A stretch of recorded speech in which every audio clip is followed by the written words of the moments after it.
27th edition of the Pioneer News Highlights with your host, Nick Tangorra. From everything campus news to sports, art, and entertainment, we've got you covered. HBO films on campus. Students may have noticed the camera crews, wires, and signs that read "Set Here" in various spots around campus in the last few weeks. These are all part of the filming for an upcoming HBO show, Miss Fletcher, set to premiere in the fall. Miss Fletcher is a comedy about a dual coming-of-age story exploring the impact of internet porn and social media on the lives of an empty nest mother played by Katherine Hahn and her college freshman son played by Jackson White. Filming began January 24th, just as spring classes began. Now, this isn't the first time there's been filming on campus. Past TV shows that use locations on campus included Unbreakable Kimmy Schmidt, My Gay Roommate, and Crashing. Teresa Duggan, Director of Conference and Guest Services, is the main organizer bringing film crews to campus. Scouts first come to campus to take photos of various locations for the creative teams to visualize scenes. Once they agree to use the locations, Duggan works with the crew and departments of public safety and faculty services to get an idea of the scope of the project, how many people will be involved, how many trucks will be on set, and how will it impact the day-to-day operations on campus. Projects that come to campus pay a rental fee, provide a contract and insurance, and pay for any services that the university offers, according to Duggan. She didn't want to go into any details of the cost, but said she is hopeful that the money gets used to help student programs. Some locations being used for filming Miss Fletcher this semester are Cumble Hall, the laundry room and lounge in Post Residence Hall, Hillwood Commons, and the library. Ashley Damus, a junior broadcasting major, said this type of film work is something she wished she learned in her classes.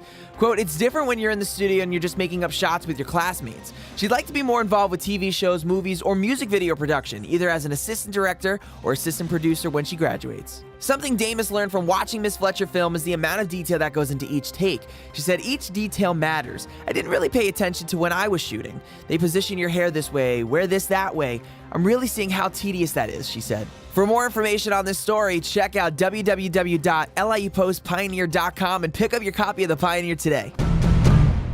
Now headed over to the S.A.L. gallery, we'll find Melanie Malios, a senior art major who produces art that challenges the mind. Those who attended the reception for her honors thesis show, The Limbic Lens, in the S.A.L. gallery on February 21st, stepped into a display of her ever-evolving subconscious. Melanie began experimenting with art as a young girl, creating unique illustrations and characters inspired by her own imagination. Now 27 years old, her artistic dynamic incorporates the esoteric and profound essence of the 20th century avant-garde movement, surrealism. Visiting the reception to admire his students' talents was Melanie's professor, Dan Christoffel. Her work goes beyond surrealism, he said. He appreciates her ability to tell a story through her art while simultaneously allowing observers to bring their individual stories to her pieces. Of all students' shows, this is the most varied in terms of techniques, approaches, and skills. She also has a high level of skill, he said, and tucked within it, all over, is wit. Though her art appears philosophical, hidden throughout her paintings, sculptures, printwork, and drawings are little amusing details. Some added for a metaphorical purpose, according to Melanie, and others simply because she thought it would be funny. Hanging in one corner of the room was a mock-up caricature drawing of Bob Ross, the famous painter and host of PBS instructional television show The Joy of Painting.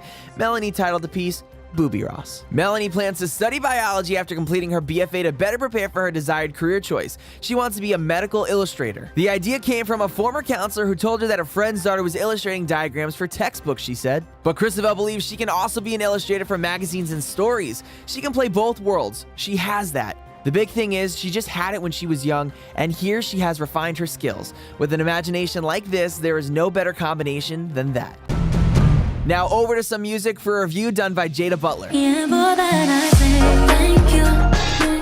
Ariana Grande released her highly anticipated album Thank You Next on February 8th. This is Grande's first album without any featured artists on any of the 12 tracks. 3 songs from this album, 7 Rings, Break Up With Your Girlfriend on Board, and Thank You Next, were ranked number 1, number 2, and number 3 on the Billboard Hot 100 list during the week of February 23rd, the first time an act held all 3 spots since the Beatles. The album itself launched at number 1 in the Billboard 200 in the same week.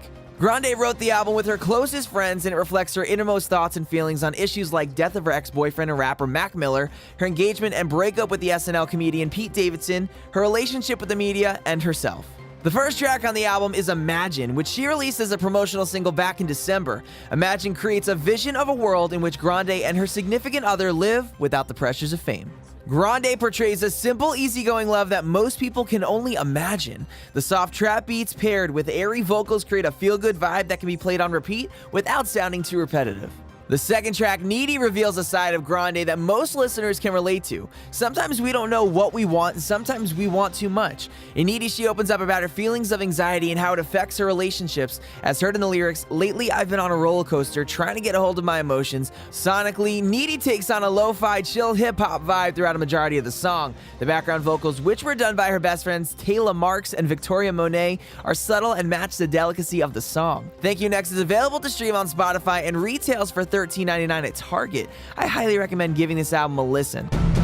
And off to the field we go for this week's Athlete of the Week. Senior business major Connor Farrell is one of the school's multi-sport student athletes on both the football and lacrosse teams. For 4 years, he has played football as a middle linebacker in the fall and entered the face-off position for the lacrosse team in the spring. Farrell ended his football career as an NE10 conference champion in the fall of 2018. And for his last college lacrosse season this spring, his goal is set even higher. He wants to be the best in the nation. Farrell started to play football when he was 8 years old and after falling in love with Lawrence Taylor, a former football player for the New York Giants. He said, "My dad made me watch his VCR tapes when I was little. He locked me in my room and made me watch the tape over and over and over again. Then, he was simply hooked." 1 year later, Farrell started his lacrosse career at the urging of his football coach, who also coached the lacrosse team. He said, "I got to hit people with lacrosse sticks, so I thought it'd be pretty fun." Entering college, Farrell was only supposed to play football, but after losing a bet to a friend who lived down the hallway in the freshman dorm, he was standing in the lacrosse face-off circle. They needed a face-off guy, so I told him, "I will play lacrosse with you guys if you last more than 10 seconds with me in a wrestling match." The friend ended up lasting 15 seconds in the match, and Farrell's lacrosse college career had begun.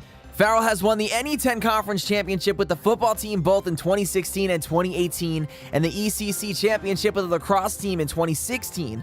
For his last college lacrosse season, he wants a national championship. "I think we have good weapons," he said. Individually, he wants to be the best face-off guy in the nation. Currently has a face-off percentage of 89.3% after 2 games. "In my mind, I don't think anyone can beat me," Farrell said. For more information on Connor and all the stories from today, check us out online at www.liupostpioneer.com. That's it for this week's Pioneer Highlights. Make sure to pick up your copy of the Pioneer every single week. And of course, check us out online, www.liupostpioneer.com. I'm Nick Tangorra. I'll see you next week.